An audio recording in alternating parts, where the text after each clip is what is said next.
Hello, fellow fragrance lovers, and welcome back to my channel. Thank you for being here. Thank you for your support. And of course, before we get started, if you could please click the subscribe button if you haven't already, I would really appreciate it. I am trying to build my following, obviously, and I just think this is a fun place to be honest. I'm not just saying that because it's me, but if, I would watch me if I weren't me. I don't know. Hopefully you agree. So please, please, please subscribe. I would just love that. So thank you again to those of you who have done so. So today I'm bringing you my May favorites, and I really just can't believe that May is over. It is now June. I don't know where May went, but what I do have for you are some fragrances that I've reached for several times, and that's why they're favorites, because obviously I do have a lot of perfume. So the fact that I even wear anything, more than once or at all, that kind of makes it a favorite. And also, just to note, the choices here reflect what is going on with the Pennsylvania weather. It's just kind of all over the place. We had a week where it was 52 degrees and 92 degrees in the same week. So I was kind of bouncing back and forth between cooler weather fragrances and hot weather fragrances, within days of each other. So it's a really strange thing. I hope we're finished with the cold, yucky weather and that it will be warm from here on out and I can break out all my tropical fragrances that I've talked about before. But let me get into my choices for this month, the things I have been reaching for. So the first one is this beautiful baby right here. So this is the brand new Angel Flanker Angel Iced Star, and there was a whole drama with this. Drama in my life. These are things that are dramatic for me. I saw that it had come out in the UK, and there were some YouTube videos reviewing it, and it was not available in the United States, and I was very, very upset about that. And it was like, should I order it from the year? Should I wait? I found no information anywhere about when it was supposed to release in the United States. Nothing, or if it even would. So that was causing me some drama.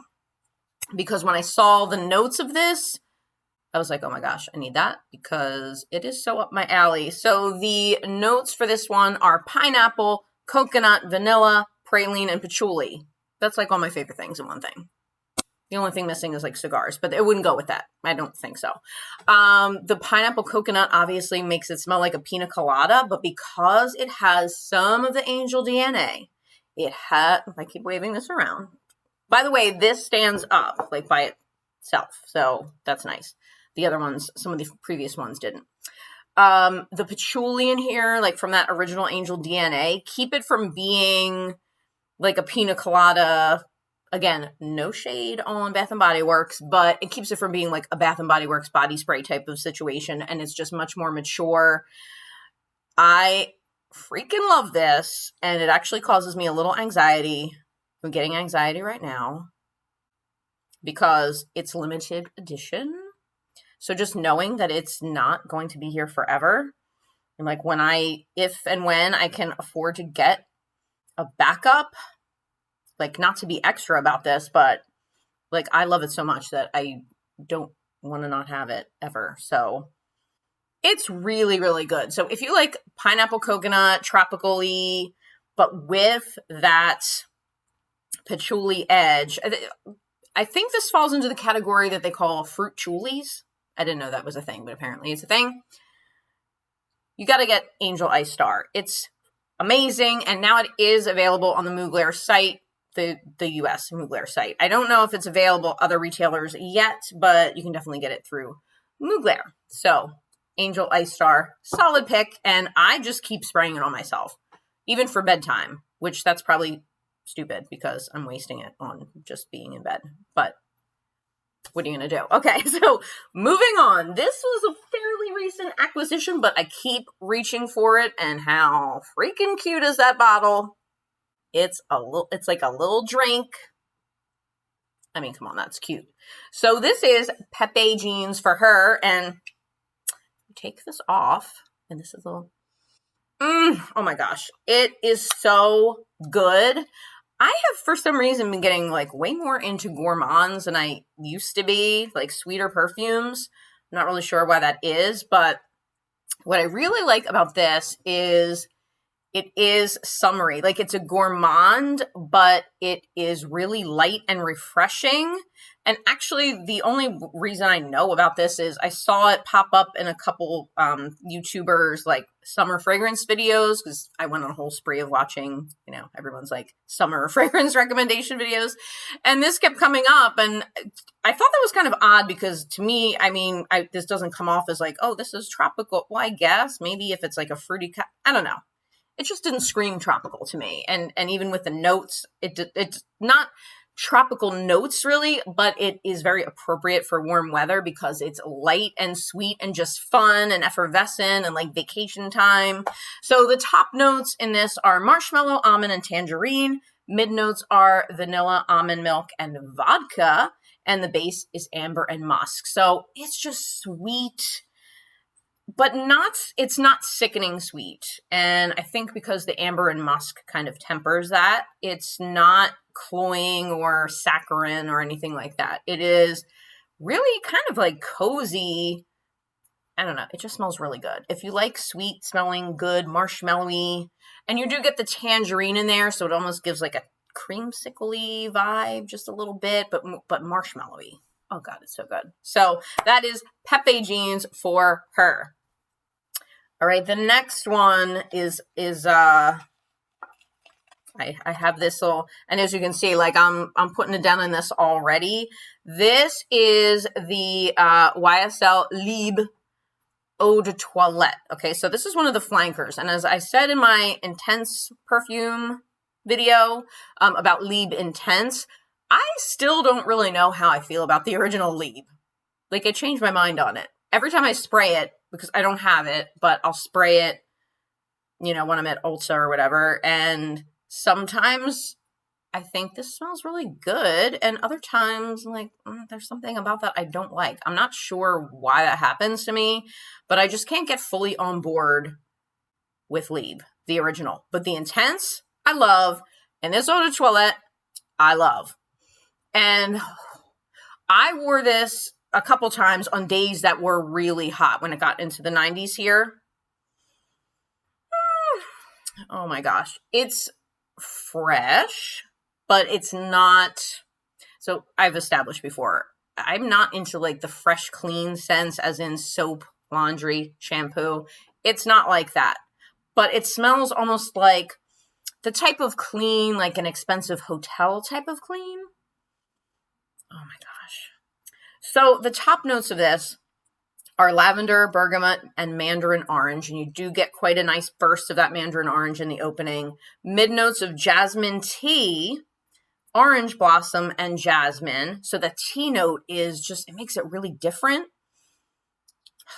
And the base is musk, vanilla, and ambergris. And those are like the traditional notes that I like. So I think that's why I like this so much. But I think when the YSL site has a sale, because sometimes, just a little tip, when you go to the like the actual company websites like YSL, Lancome, etc., they sometimes have fantastic deals, better even than Ulta or Sephora, and they usually give you a crap load of samples, you earn points, they have rewards program, and they have Afterpay, which is really, really great because it splits your payment into 4. So, I don't know, that's my little tip. Go right to YSL if you want to try any of these Libres, but this Eau de Toilette version is so amazing for hot weather because I have tried it in hot weather and it was very good. And it actually has great lasting too. Like, it lasts really well for a kind of lighter fragrance. It has some depth to it, sticks around, and I think you'll be really happy with it. All right, the next one I have been reaching for in the hot weather is the Guerlain Aqua Allegoria Ginger Piccante, and I love the Aqua Allegoria bottles. They are just, they're so pretty, and I wanted to try them, but I wasn't sure because, again, a lot of them seem like they were those light, clean type of scents that I don't really like, but I heard that this was on the spicy side, and I love spicy. So I gave it a shot, and I am so glad that I did because this is amazing. So the top notes in this are ginger, bergamot, and lemon. You're obviously, ginger Piccante, you're obviously getting a lemon ginger fragrance for the most part. So if you like lemon ginger, like drinks, food, anything that has that profile, you will love this. The mid notes, though, it has rose and pepper in it and base notes of white musk and cedar. So it's a little something extra than just the lemon and ginger. I have to smell it again. It's so good. And this, I thought, because, these are known as kind of lighter. They're not super strong. So I didn't really have high expectations for how long it would last and all of that, but that lasts. And that was another day in the 90s that I wore that, or a couple days in the 90s, and it lasted. And then, I had my clothes in the laundry pile, and like the next day I could still smell it on my clothes. So for a lighter fragrance, it is actually quite potent. So, all right, the next fragrance that was a favorite of mine in May, surprisingly. Now we're getting into kind of the choices that were for those colder random days that we had. But this one is the Lancome Nuit Tresor Eau de Folie. And I love this bottle too. And I have like quite a good, when you turn it upside down, you can see I put a good dent in this. And there's just something I love about this. I don't know really what it is, but I think because it has I realized it has some similar notes to one of my other favorite flankers of all time, which is Estee Lauder's Modern Muse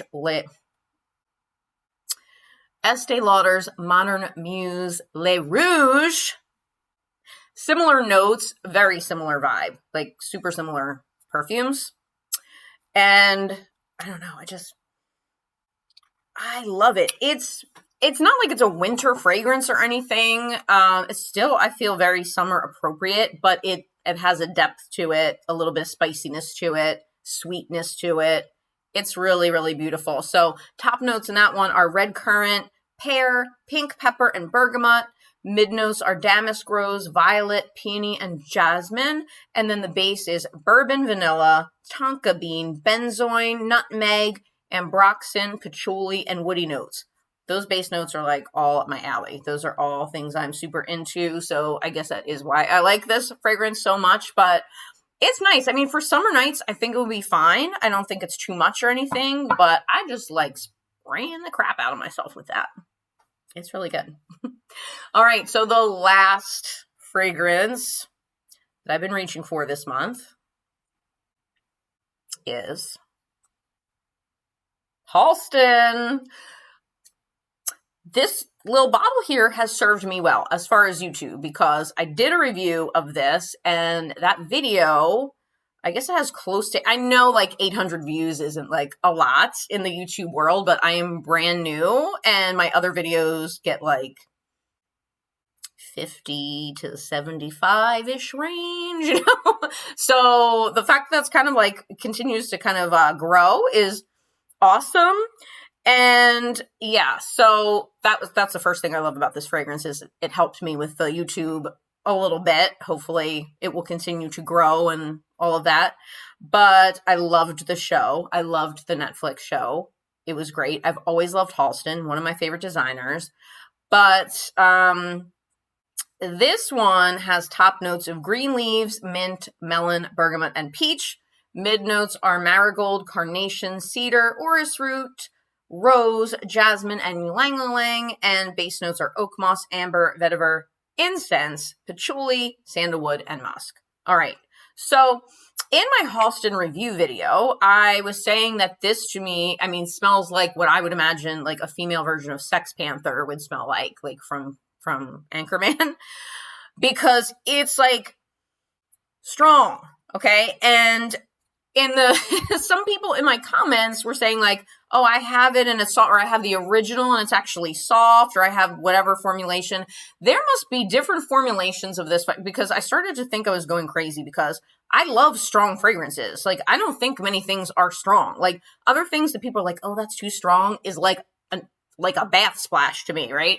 So it was very perplexing to me that people were like, oh, I don't think it's strong at all, because so I asked my family, like my parents and my sister, I'm like, okay, smell this. And they were like, oh my God. Like, so I don't know if it is the batch that I have, or that our noses have just become more acclimated to lighter scents in the 2000s, you know, but I stand by and it is strong. Like, I get, like, if you just do like one spray of it, then it could, and it does eventually soften up after a few hours. But right off the bat, I don't know. I'm not saying this is the most potent fragrance in the entire world or anything, but to me it's strong, but I love it. Like, I love this so much. I don't care if it's 90 degrees. Like, I'll still probably be breaking this out once in a while in the summer, but I think in the fall with sweaters, and, you know, that might be a factor too, because it is warmer out. If I had smelled this in the winter, maybe it wouldn't seem as strong, but whatever batch I got of this is like, you can smell it like in the bottle. So, but I'm all about it. I love strong fragrances, like super strong fragrances. So that doesn't bother me.